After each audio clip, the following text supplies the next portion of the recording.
বাবা মায়ের আকিকা করা না থাকলে তাদের ছেলে মেয়ের আকিকা করা যায় কিনা, খুব ইম্পর্টেন্ট একটা বিষয়।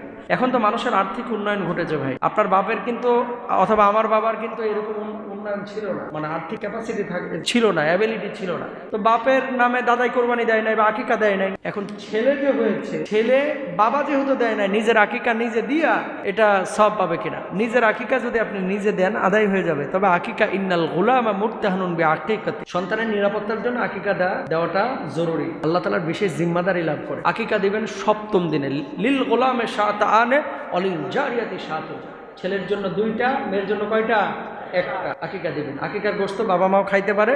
আর বাপ মার যদি আকিকা দেওয়া না থাকে, ছেলে মেয়ের আকিকা দেওয়া যাবে, কোনো সমস্যা নাই। তবে আকিকাটা কুরবানির জন্য অপেক্ষা করবেন না, সপ্তম দিনে দিয়ে দিন। বাপ মাও আকিকার গোশত খাইতে পারবে, ছেলে মেয়েরাও খাইতে পারবে।